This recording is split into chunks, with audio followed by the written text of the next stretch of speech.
नमस्कार, YouTube के channel में आप सभी का स्वागत है। आज हम इस वीडियो में स्माइल विषय गणित कक्षा 10 पेपर 5 को हल करेंगे।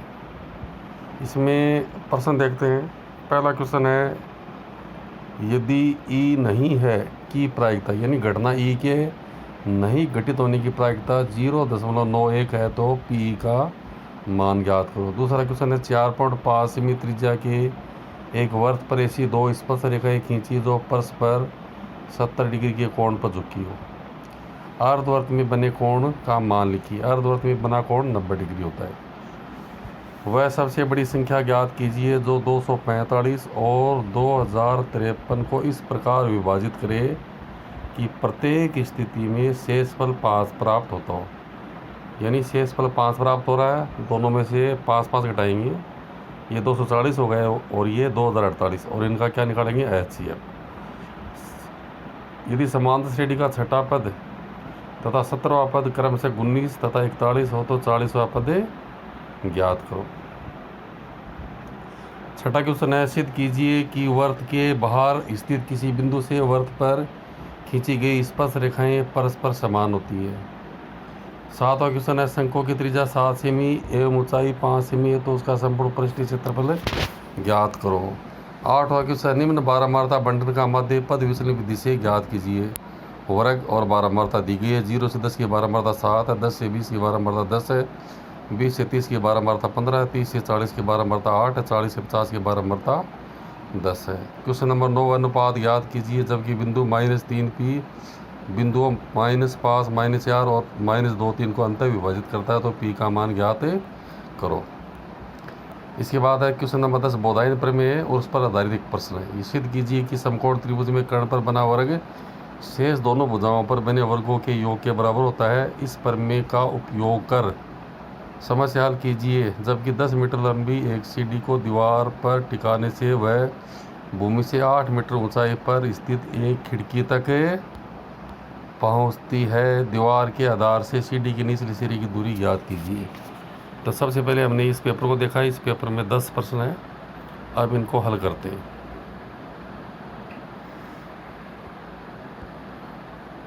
तो इस प्रश्न को देखिए, एक शंकु की त्रिज्या 7 सेमी एवं ऊंचाई 5 सेमी है तो उसका संपूर्ण पृष्ठीय क्षेत्रफल एवं आयतन ज्ञात कीजिए। तो इसमें शंकु के लिए देखो, इसमें R का मान, त्रिज्या कितनी होगी 7 सेमी, H का मान कितना है, ऊंचाई 5 सेमी। तो हमें इसमें संपूर्ण पृष्ठीय क्षेत्रफल ज्ञात करना है।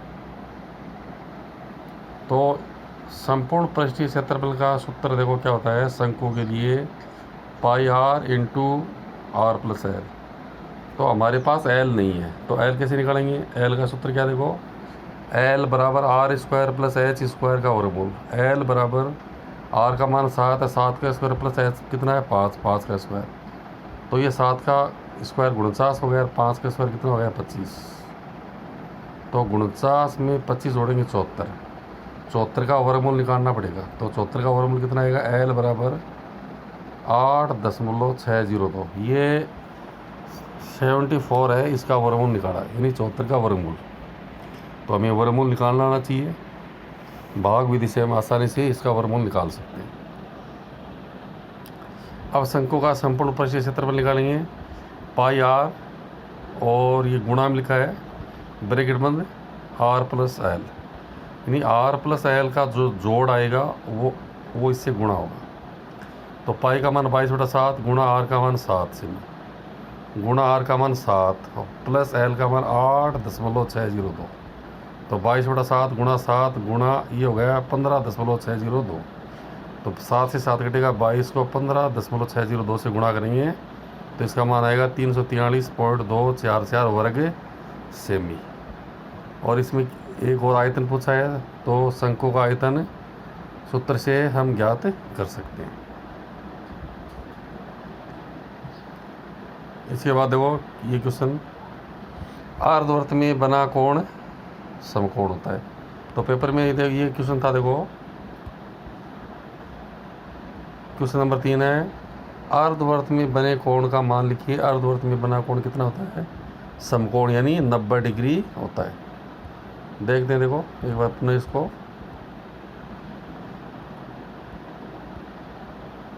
अर्धवर्त में बना कोण समकोण होता है। देखो इस चित्र को देखिए आप कि ये ए बी व्यास है, तो ये जो ए बी चाप है, इस चाप के द्वारा इसके अंदर के ऊपर कितना कोण बनेगा? 180 डिग्री। तो ये जो पी बिंदु है वो शेष परिधि पर है। तो एक प्रमेय है, उस प्रमेय के अनुसार कि किसी वर्त में एक चाप द्वारा केंद्र पर बना कोण शेष परिधि पर किसी बिंदु पर उस बने कोण का दुगुना होता है। दोबारा समझिए इसको कि किसी वर्त में एक चाप द्वारा वर्त के केंद्र पर बना कोण उसी चाप द्वारा वर्त की शेष परिधि पर बने कोण का दुगुना होता है। तो कोण 2 कोण 1 का दुगुना है, तो कोण 1 कोण 2 का आधा होगा। ठीक है, तो कोण 2 180 डिग्री, तो कोण 1 180/2 90 डिग्री होगा। इस प्रकार से हम कोण 1 को 90 डिग्री सिद्ध भी कर सकते हैं। तो हमें याद रखना है कि अर्धवर्त में बना कोण समकोण होता है। इसके बाद देखते हैं,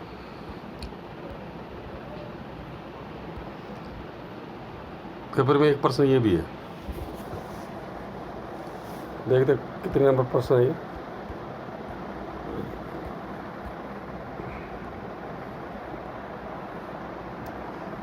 देखो इसमें क्वेश्चन नंबर 2, 4.5 सेमी त्रिज्या के एक वर्त पर ऐसी 2 स्पर्श रेखाएं खींची जो परस्पर 70 डिग्री के कोण पर झुकी हो, यानी दोनों स्पर्श रेखाओं के बीच का कोण कितना है? इसमें 70 डिग्री। और वर्त की जो त्रिज्या है वो है 4.5 सेमी। तो पहले 4.5 सेमी त्रिज्या से वर्त बनाएंगे और उसके बाद प्रश्न को आगे हल करेंगे। देखते हैं इसको, सबसे पहले प्रश्न को समझते हैं। इसके लिए कच्चा चित्र बनाया है। देखो ये CN और ये CM, ये 2 इसकी त्रिज्याएं हैं। इनके बीच का कोण कितना होगा ये देखेंगे। ये 2 इसकी स्पर्श रेखा हो गई, NP और PN, ये दोनों इसकी स्पर्श रेखा हो गई। तो वर्त के केंद्र पर दोनों त्रिज्याओं के बीच का कोण कितना होगा? ये 180 डिग्री में से 70 घटा दो 110। 110 डिग्री कैसे आ गया? दोबारा समझो। देखो ये कोण देखो 90 डिग्री है, N बिंदु पर ये 90 डिग्री का कोण है क्योंकि ये स्पर्श रेखा। M बिंदु पर ये कोण भी कितना देखो 90 डिग्री। तो 90 हो गए 180। और ये एक कौन सा देखो PMC और N, ये एक चतुर्भुज हो गया। तो चतुर्भुज के चारों कोणों का योग होता है 360 डिग्री। तो 360 डिग्री में से ये 2 कोणों का जोड़ घटाओ 180 डिग्री, तो ये जो 2 कोण बच गई है, इन दोनों कोणों का योग कितना होगा? 180 डिग्री। यानी दोनों इस त्रिज्याओं के बीच का कोण और दोनों स्पर्श रेखाओं के बीच का कोण, इन दोनों का योग होगा 180 डिग्री। तो इसमें स्पर्श रेखाओं के बीच का कोण कितना है? 70। तो त्रिज्याओं के बीच का कोण कितना होगा? 110 डिग्री। तो हमें सबसे पहले इसमें क्या निकालना पड़ेगा? दोनों त्रिज्याओं के बीच का कोण निकालेंगे 110 डिग्री, क्योंकि प्रश्न में लिखा है कि दोनों जो स्पर्श रेखाएं वो परस्पर 70 डिग्री के कोण पर झुकी हुई हैं। तो ये 70 डिग्री का कौन सा है? दोनों स्पर्श रेखाओं के बीच का कोण है। देखो इसको आगे हल करते हैं। इसका देखो इसका पक्का चित्र बनाएंगे। तो 4.5 सेमी त्रिज्या लेकर एक वृत्त बनाएंगे जिस केंद्र को सी माना है। ये 2 त्रिज्या खींचेंगे, CN और ये CN। तो दोनों त्रिज्या इस प्रकार से खींचेंगे कि ये कोण दोनों त्रिज्याओं के बीच का कोण कितना होना चाहिए? 110 डिग्री। उसके बाद देखो इस M बिंदु पर 90 डिग्री का कोण बनाकर ये स्पर्श रेखा खींचेंगे PM, ये M है यहाँ पर। ठीक, जो कच्चे चित्र में दिखाया देखो ये बिंदु M है। ठीक है, इसमें थोड़ा साफ नहीं दिख रहा है। फिर उसके बाद N बिंदु के ऊपर भी 90 डिग्री का कोण बनाकर ये स्पर्श रेखा खींचेंगे। तो ये जो PM है वो CM पर लंब है और PN है वो भी NC पर लंब है। तो इस प्रकार से ये दोनों स्पर्श रेखाएं खींच सकते हैं। तो स्पर्श रेखा कौन सी हो गई अपनी? PM और PN। तो PN को नाप कर लिखेंगे, PM को नाप कर लिखेंगे, दोनों बराबर आएंगे। तो PM बराबर PN। इसके बाद इस प्रश्न में रचना भी लिखी। रचना देखो, बिंदु सी को केंद्र मानकर 4/5 सेमी त्रिज्या से वर्त बनाते हैं। नंबर 2, वर्त के केंद्र पर कोण एम सी एन बराबर 70 डिग्री बनाते हुए त्रिज्या सी एन व सी एम खींचते हैं। नंबर 3 देखो, इस पर रचना को समझिए कि बिंदु सी को केंद्र मानकर 4/5 सेमी त्रिज्या से वर्त बनाते हैं। ठीक है, वर्त के केंद्र पर ये कोण देखो M C N 110 degree. M C N कितना है? 110 डिग्री। आगे देखते हैं इसको। देखो, बिंदु सी को केंद्र मानकर 4/5 सेमी त्रिज्या का वर्त बनाते हैं। वर्त के केंद्र पर कोण एम सी एन बराबर 110 डिग्री बनाते हुए त्रिज्या सी एन व सी एम खींचते। देखो, इसमें 110 डिग्री का कोण बना करके त्रिज्या सी एन सी एम खींची है। उसके बाद देखो, त्रिज्या सी एम के बिंदु एम पर स्पर्श रेखा की रचना करती है जहाँ पी एम लंब है सी एम पर। तो देखो, जो पी एम ये पी एम है और इस सी एम के ऊपर लंब। देखो, ये जो पी एम है किसके ऊपर लंब है? सी एम पर। इसी प्रकार से बिंदु एन के ऊपर 90 डिग्री का कोण बनाकर स्पर्श रेखा खींचते हैं जहाँ सी एन लंब है एन पी पर या पी एन पर। ये लिखा है इसमें। देखो, त्रिज्या सी एन के बिंदु एन पर स्पर्श रेखा की रचना करते हैं जहाँ सी एन लंब है पी एन पर। नापने पर पी एन लिखेंगे। पी एम कितनी है? पी एम बराबर पी एन, दोनों बराबर आएंगी। आगे चलते हैं। अगला प्रश्न देखो, ये प्रायिकता का प्रश्न था। यदि ई नहीं होने की प्रायिकता 0.91 हो तो पी ई ज्ञात कीजिए। यानी घटना ई के घटित होने की नहीं होने की प्रायिकता 0.93 है तो पी ई बार बराबर है 0.93। तो पी का मान होगा 1 माइनस पी। पी बराबर 1 माइनस 0.93 घटाएंगे तो ये 0.07 आएगा। तो पी का मान 0.07 आएगा। Note P E plus P E note बराबर 1 होता है। यानी घटना घटित होने की नहीं घटित होने की दोनों घटनाओं का योग कितना होता है? 1। इसके बाद प्रश्न देखते हैं, वह अनुपात ज्ञात कीजिए जबकि बिंदु -3 पी बिंदुओं -5 और -4 और -2 3 को अंततः विभाजित करता है। तो हमारे पास दो बिंदु हैं, -5 -4, ये तो एक बिंदु है, और -2 3। अब इसको देखो, ये कच्चा चित्र बनाएंगे स्केल से। ये कार्तीय निर्देशांक पद्धति है। इसमें देखो, एक्स एक्सिस खींचिए, वाई डैश खींचिए। तो ये बिंदु अंकित किया है। देखो, -5 और -4 ये बिंदु ये माना है। फिर ये बिंदु बी है, -2 और 3। यानी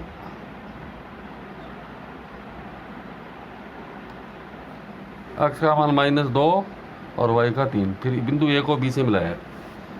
ठीक है। अब ये दूसरा चित्र देखो, इसमें ये बिंदु ए -5 -4 है, इसको x1 y1 माना है। और दूसरा बिंदु बी है -2 और 3, इसको x2 y2 माना है। और एक बिंदु P है जिसके निर्देशांक कितने हैं? -3 और P। तो इस चित्र के अंदर भी देख सकते हो कि ये -3 के थोड़ा ऊपर है ये बिंदु ना, यहाँ एक P बिंदु आएगा। तो इसको P बिंदु माना है। ये कैपिटल P है और ये अंदर वाला छोटा p। तो -3P -3, P ये इस बिंदु P की निर्देशांक है। इसको आप यहाँ P है तो इसको आप Q कुछ ही मान सकते हो। इसके निर्देशांक XY है। A से P तक और P से B तक ये अनुपात कितना है? M1 अनुपात M2 माना है इसको। तो इसमें जो P बिंदु है इस AB रेखा को अंतः विभाजित कर रहा है। ये जो रेखाखंड AB है इसको अंतः विभाजित कर रहा है। तो अंतः विभाजन का सूत्र लिखेंगे। देखो, x बराबर M1 x2 plus M2 x1 बटा M1 प्लस M2। x का मान देखो इसमें कितना है? x का मान देखो इसमें कितना है? -3। तो ये -3 लिखा है। फिर देखो, M1 M2 के मान नहीं है। M1 की जगह M1 लिखा है, M2 की जगह M2, नीचे M1 प्लस M2 लिखा है। ये x2 का मान -2 है और x1 का मान -5। देखते हैं, देखो x2 का मान कितना है इसमें? देखो -2 ये रहा, और x1 का मान कितना? -5। तो ये लिखा है। ठीक है, इसको आगे हल करेंगे। -3 बटा 1 बराबर ये हो गया M1 और ये -2 गुणा में प्लस M2 -5 ये गुणा में बटा M1 प्लस M2। इनको वह से गुणा करेंगे तो ये आएगा -2m1 -5m2 बराबर -3 को m1 से गुणा करेंगे -3m1 -3m2। अब क्या करते हैं कि m1 अनुपात m2 निकालने के लिए एक तरफ तो m1 को रखेंगे और दूसरी तरफ m2 को रखेंगे, यानी एक पक्ष में m1 को रखेंगे, दूसरे पक्ष में m2 को रखेंगे। तो ये -2m1 इस -3m1 को बाएं पक्ष में लाएंगे, +3m1 बराबर -3m2 है, -5m2 को दाएं पक्ष में लेंगे, +5m2। तो ये हो गया m1 बराबर 2m2। अब m1 के बटा m2 लिख देंगे, m1 का गुणांक है कि इसको इसके नीचे लिख देंगे। तो m1 अनुपात m2 बराबर कितना आ गया, 2:1। अभी केवल m1 अनुपात m2 निकला है। अब दूसरा सूत्र लगाएंगे इसमें, y बराबर m1 y2 + m2 y1 बटा m1 + m2। इस y का मान कितना है p, m1 का मान कितना आया 2 और m2 का मान कितना आया 1, ये लिखा देखो। फिर नीचे m1 का मान कितना है 2 प्लस m2 का मान कितना है 1। ये m1 को y2 से गुणा करेंगे, y2 का मान 3 है प्लस m2 का मान 1, y1 का मान कितना है -4। तो ये हो गया देखो 3 दूनी 6 -4 एकम 4 बटा 3। तो 6 में से 4 घटाएंगे 2, 2 बटा 3। तो p का मान कितना आएगा 2 बटा 3। इस प्रकार से p का मान ज्ञात कर सकते हैं।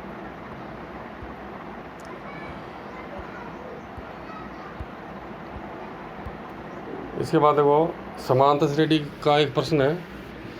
तो ये दो सूत्र लिखे हैं, a बराबर an बराबर a + n - 1d, यानी समांतर श्रेणी के पद n पद ज्ञात करने का सूत्र है an बराबर a + n - 1d।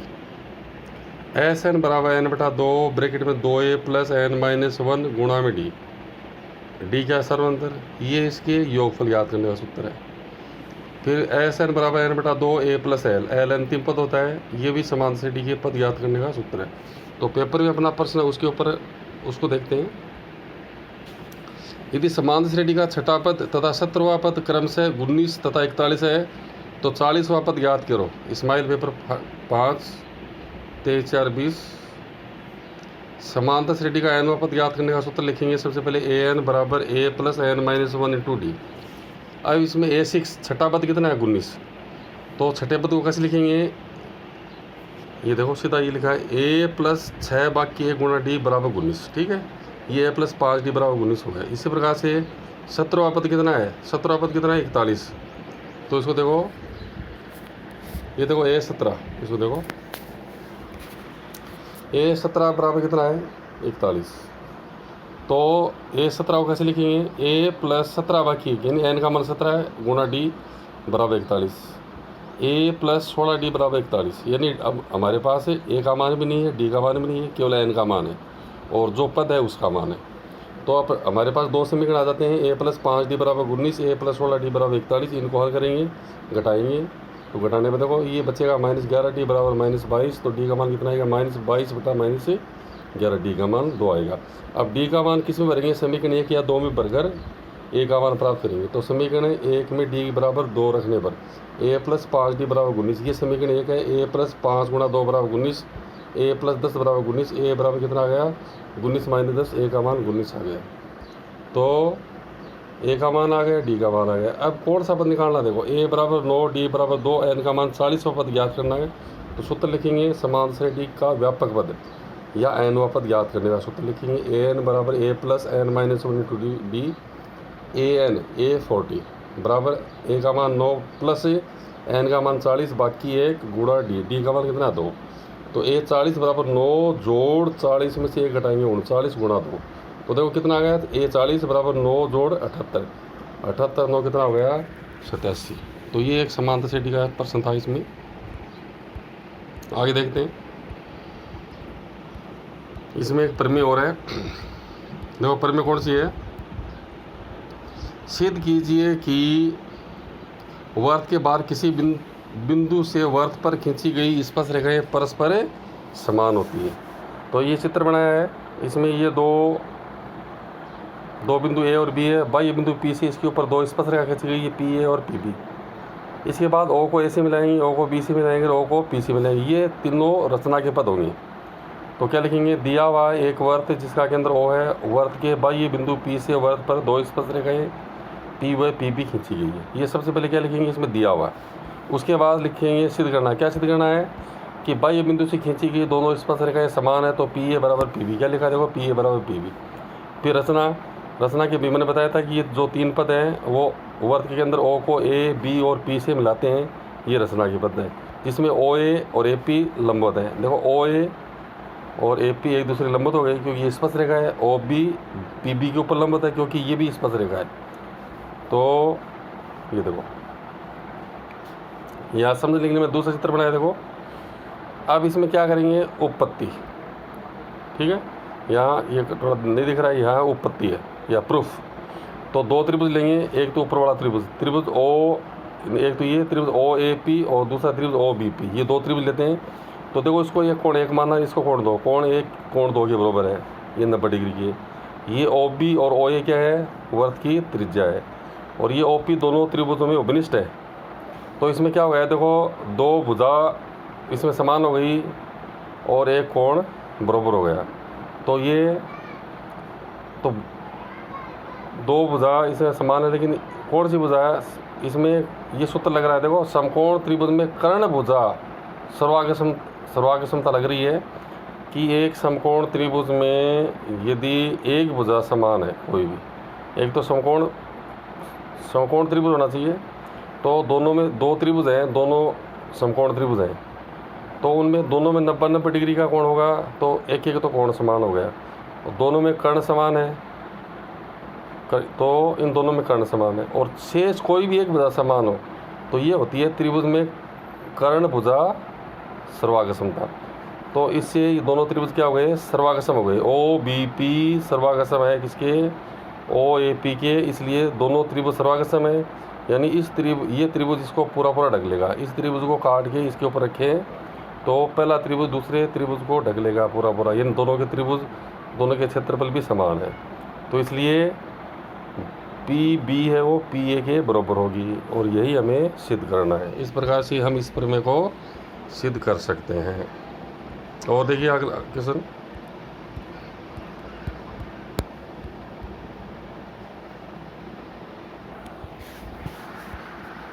इस क्वेश्चन को देख रहे हो, निम्न बारंबारता बंटन का माध्य पद विचलन विधि से ज्ञात करो। तो पद विचलन विधि में से माध्य कैसे निकालेंगे, देखो इसको सीधा समझिए आप कि ये तो वर्ग हो गया इसका, 0 से 10, 10 से 20, 20 से 30, 30 से 40, 40 से 50।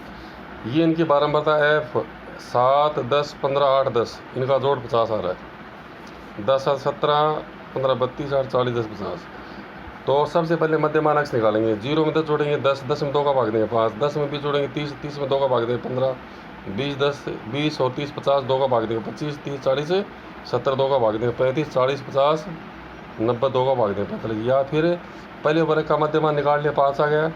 फिर 10, 10 का अंतर है, वर्ग अंतराल कितना है, 10 का, H का मान 10 है, इसमें H क्या है, वर्ग अंतराल है, तो H का मान 10 आ रहा है। तो 10, 10 जोड़ेंगे 5, 10, 15, 10, 25, 10, 35, 10, 45। अब क्या करेंगे, A का मान मानेंगे। ये कल्पित माध्य मानने की एक विधि है, कौन सी विधि है, पद विचलन विधि। तो अक्ष निकाल लिया, तो अब D निकालेंगे, ये विचलन हो गया इसका। तो अक्ष का मान, अक्ष में से A का मान किस में से मानेंगे, अक्ष में से मानेंगे। तो इसमें 5 पद है, ठीक है, तो इसमें बीच में ये आ रहा है 25 अक्ष में से। यदि 6 पद है तो बीच में 2 पद आएंगे, दोनों में से कोई भी पद हम मान सकते हैं।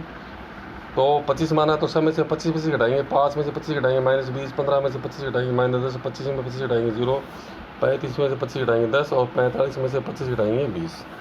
अब इनमें देखो H का भाग दे देंगे, तो UI बराबर XI माइनस A बटा H, यानी जो D का मान आया है DI, उसमें H का भाग देंगे। तो -20 में 10 का भाग देंगे -2, -10 में 10 का भाग देंगे -1, 0 में 10 का भाग देंगे 0, 10 में 10 का भाग देंगे 1, 20 में 10 का भाग देंगे 2। अब क्या करेंगे, FI को UI से गुणा करेंगे, F को U से गुणा करेंगे, सीधी सी बात है। 7 को बाकी 2 से गुणा करेंगे, बाकी 14, 10 को बाकी 1 से गुणा करेंगे, बाकी 10, 15 को 0 से गुणा करेंगे 0, 8 को 1 से गुणा करेंगे 8 1 8, 10 को 2 से गुणा करेंगे 10 दूनी 20। उसके बाद क्या करेंगे, देखो सिग्मा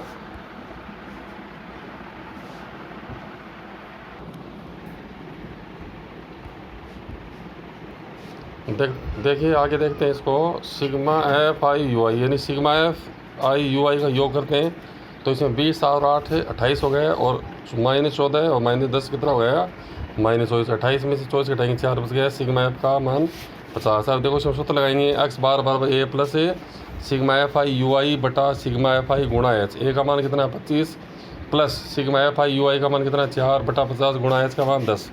25 प्लस 10 चौक 40 बटा 50, 25 प्लस 40 बटा 50 है, 0 0 कटेगा, 4 बटा 5 कितना है 0.8, 25.8 इसका आंसर है। आगे चलते हैं।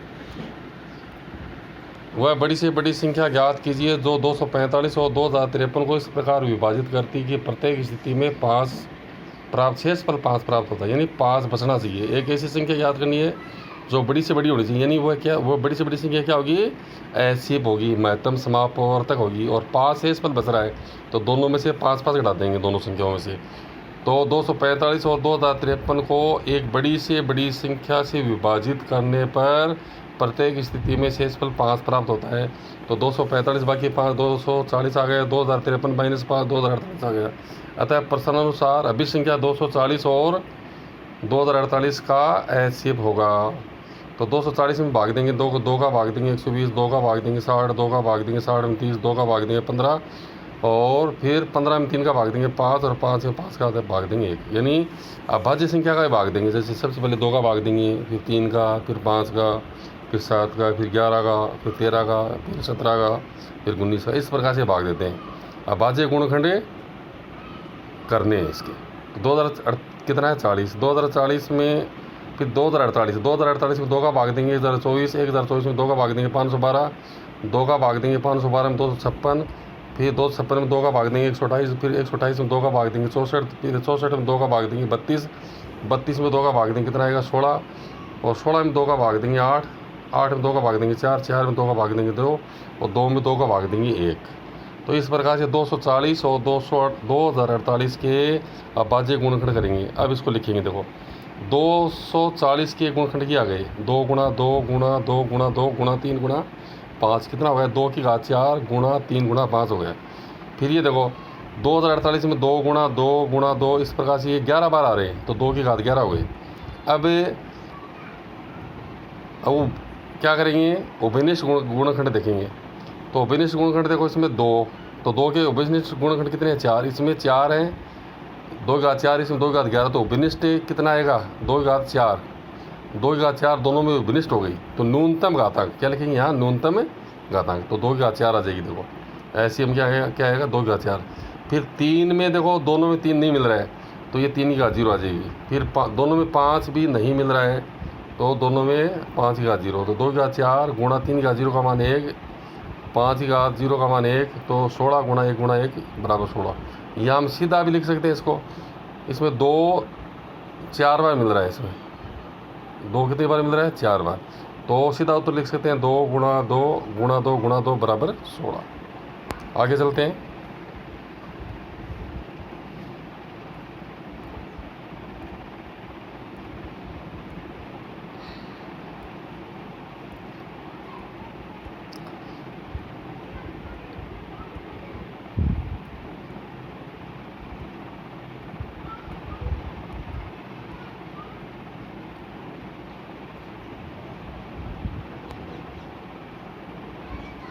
ये देखो शुरू में शंकु वाला प्रश्न किया था, उसमें शंकु का संपूर्ण परिक्षेत्र क्षेत्रफल कितना आया था, देखो 22 पाई आर ब्रैकेट में आर प्लस एल, पाई का मान 22/7 गुणा आर का मान 7 गुणा आर का मान 7 प्लस एल का मान 8.602, 22/7 गुणा 7 गुणा 7 प्लस 8.602, तो ये 7 से 7 कट गया, 22 गुणा 15.602, इनको गुणा करने पर कितना आया 343.244 वर्ग सेमी।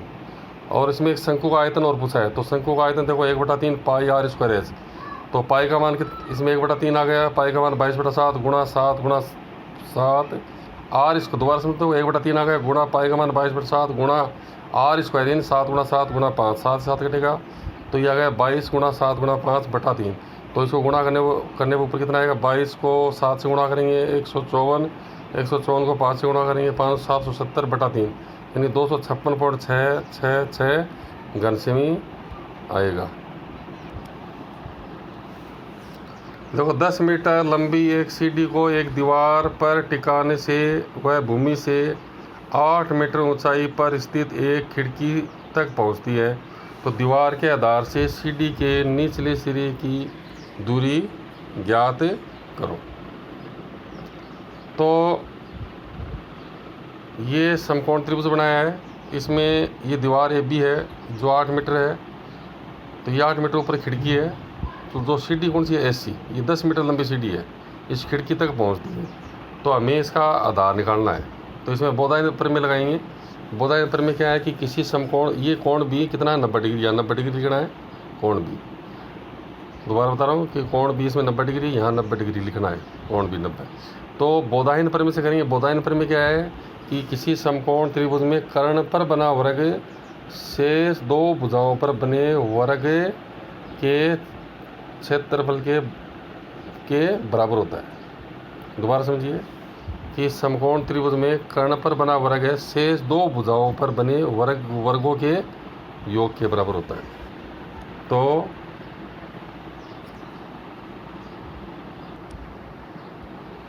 इसको आगे देखते हैं कि पाइथागोरस प्रमेय से भी कर सकते हो, बोधायन प्रमेय भी। तो इसमें आधार निकालेंगे। 20c स्क्वायर बराबर क्या हो गया, ये AC का स्क्वायर माइनस AB का स्क्वायर। तो 20c का स्क्वायर बराबर AC क्या है 10, 10 का स्क्वायर माइनस 8 का स्क्वायर। 20c स्क्वायर बराबर 10 को 10 से गुणा करेंगे 100, माइनस 8 को 8 से गुणा करेंगे 64। 20c का स्क्वायर कितना हो गया 36। तो 20c बराबर कितना हो गया 36 का वर्गमूल। तो 20c बराबर कितना हो गया 6। तो जो CD है उसकी, तो आधार से सीढ़ी की निचले सिरे की दूरी कितनी हो गई, आधार किसका, दीवार के आधार से सीढ़ी के निचले सिरे की दूरी 6 मीटर हो गई। तो इस पेपर में एक प्रश्न और है, क्वेश्चन नंबर 10, समकोण त्रिभुज में कर्ण पर बना वर्ग शेष दोनों भुजाओं पर बने वर्गों के योग के बराबर होता है। इस प्रमेय को करेंगे। समकोण त्रिभुज में कर्ण पर बना वर्ग से दोनों भुजाओं पर बने वर्गों के योग के बराबर होता है। तो ये एक समकोण त्रिभुज बनाएंगे। इसको समझिए आप, देखो इस चित्र को समझिए आप कि ये BC एक त्रिभुज है, ठीक है। इसमें कोण 90 है, B से D के ऊपर लंब डालेंगे, ये रचना का पद होगा इसमें, ठीक है। तो इसमें कोण 5 भी 90 हो गया, 4 भी 90 हो गया। फिर कोण एक 90 डिग्री है, तो कोण 6 को थीटा मान लेंगे। तो कोण 7 हो गया 90 डिग्री माइनस थीटा। अब देखते हैं, पहले नंबर 1 त्रिभुज में देखते हैं। इसमें त्रिभुज ABD में देखो ये 5 90 है, 6 थीटा हो गया। तो कोण 2 को ज्ञात करेंगे। कैसे ज्ञात करेंगे, 180 डिग्री में से कोण 5 और कोण 6 के मान को जोड़कर घटाएंगे।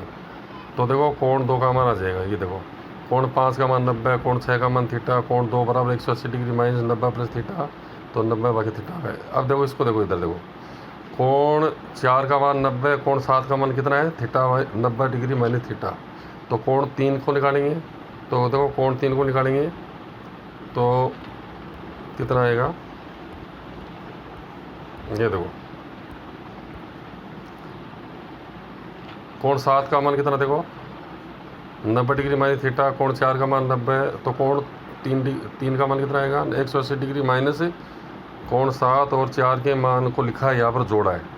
तो 90 डिग्री माइनस थीटा, ये तो है कोण 7 प्लस कोण 4 का मान 90, 180 डिग्री माइनस 90 डिग्री, ये प्लस हो गया minus 90 degree, 180 degree minus 180 degree plus theta, 180 degree में से 180 डिग्री जीरो हो गया और प्लस थीटा, तो कोण 3 का मान थीटा हो गया। अब देखो इसको शुरू करते हैं। प्रमेय को ये चित्र बनाएंगे। सबसे पहले क्या लिखेंगे, दिया हुआ है ABC एक समकोण त्रिभुज है, कोण B का मान कितना है 90 है, यानी कोण 1 का मान 90 है, कोण 5 का मान 90 है, कोण 6 कितना है थीटा है, कोण 2 का मान 90 डिग्री माइनस थीटा है। सिद्ध क्या करना है, देखो AC स्क्वायर बराबर क्या हो गया AB square plus BC square. ये रचना का पद होगा। BD किसके ऊपर लंब है AC पर, तो BD लंब है AC की रचना पूर्ण करते हैं। अब उत्पत्ति में क्या करना है कि इसमें सीधी सी बात है कि ये जो मूल त्रिभुज है ABC, इसको पहले तो ये इसके दो भाग हो गए, 2 त्रिभुज बन गए इसमें। तो दोनों त्रिभुजों के क्रम से समरूपसित करेंगे। तो पहले तो त्रिभुज ले रहे हैं ABD और इसको मूल त्रिभुज कौन सा है ABC के समरूपसित करेंगे। तो हमें करना क्या है कि ये इतना चित्र बनाओ, देखो इतना था, ए बी डी। देखो कहाँ बनाया है, इसको देखना आप,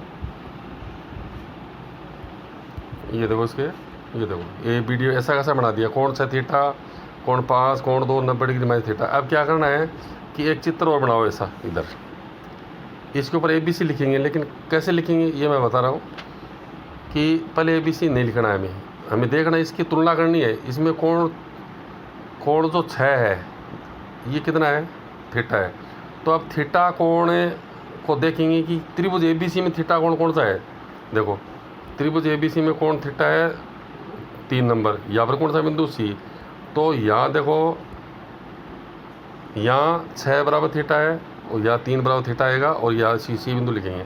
अब देखते हैं कोण 2 90 डिग्री माइनस थीटा है, तो जो मूल त्रिभुज है उसमें कौन सा कोण, ये 2, इसमें मूल त्रिभुज में कोण 2 ही है ये भी, तो यहाँ भी 2 लिखेंगे और ए बिंदु लिखेंगे यहाँ पर। देखो फिर देखो कोण 5 इसमें 90 डिग्री है, तो मूल त्रिभुज में कौन सा कोण 90 डिग्री है, 1 और 1 पर बिंदु बी, ये दोनों त्रिभुज है अभी समरूप दिख रहे हैं हमें कि इसमें कोण 2 2 के बराबर है, कोण 6 3 के बराबर है, कोण 5 1 के बराबर है। ये लिखा है इसमें देखो कि तीनों कोण आपस में बराबर हैं, कोण ए कोण 6 3 के बराबर, कोण 5 1 के। तो दो त्रिभुज में तीनों कोण यदि बराबर हैं तो दोनों त्रिभुज समरूप होते हैं। ये ए समरूपता नियम है। तो त्रिभुज ए डी बी समरूप है त्रिभुज ए बी सी। इसमें समरूपता में लिखने के क्रम का ध्यान रखना है। देखो इसमें ए डी बी लिखा है तो इधर भी इसी क्रम में लिखेंगे ए बी सी। यदि हम इसको ऐसा लिखते हैं डी बी ए, त्रिभुज डी बी ए लिखते हैं तो कैसे लिखते हैं, इधर त्रिभुज बी सी ए, क्रम एक ही रहना चाहिए, दिशा एक ही रहनी चाहिए लिखने की। इसी प्रकार से अब देखो इन दोनों त्रिभुजों में दोनों त्रिभुज समरूप है तो इनकी जो भुजाओं का अनुपात है वो समान बराबर होगा अनुपात। तो ए डी बटा ए बी आएगा, इसकी बी डी बटा बी सी आएगा, ए बी बटा इसका ए सी आएगा।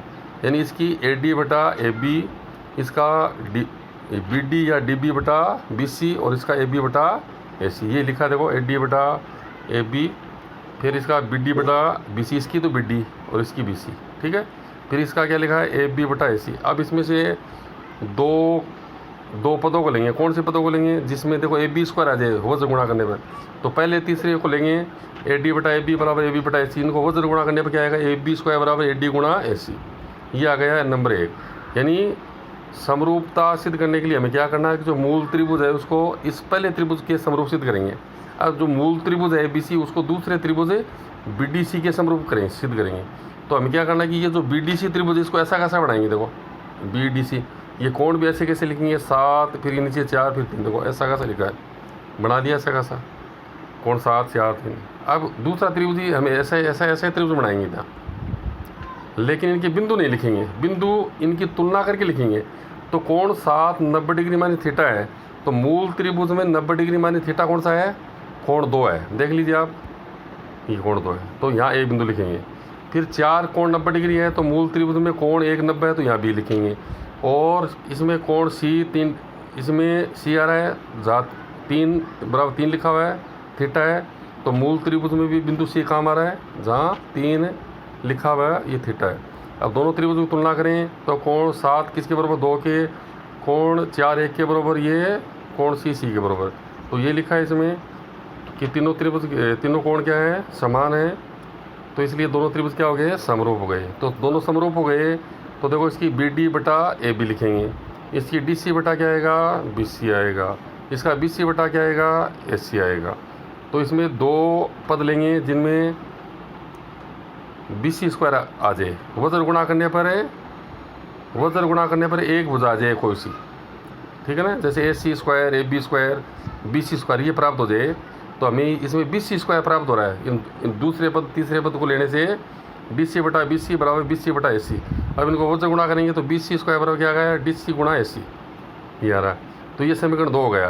तो समीकरण 1 तो देखो यहाँ ही थी हमारे पास, देखते हैं ये रही, ए बी स्क्वायर बराबर ए डी गुणा ए सी। तो ए बी स्क्वायर बराबर ए डी गुणा ए सी है। समीकरण 2 बी सी स्क्वायर बराबर डी सी गुणा ए सी। अब इनके बाएं पक्ष को जोड़ेंगे, A B square plus B C square बराबर ये दाएं पक्ष को जोड़ेंगे, ए डी गुणा A C plus D C गुणा ए सी। अब इनमें देखो इसको ऐसा कैसे लिखा है, बराबर इनमें ए सी को बना जाएगा तो क्या बचेगा, A D plus D C, और ए डी और डी सी मिलकर क्या हो जाएगा, ए सी। तो A B square plus B C square बराबर ए सी स्क्वायर। तो ए सी स्क्वायर बराबर क्या हो गया, A B square plus A B C square. यही हमारी पाइथागोरस प्रमेय। तो ये पाइथागोरस प्रमेय का सत्यापन हो गया है। धन्यवाद।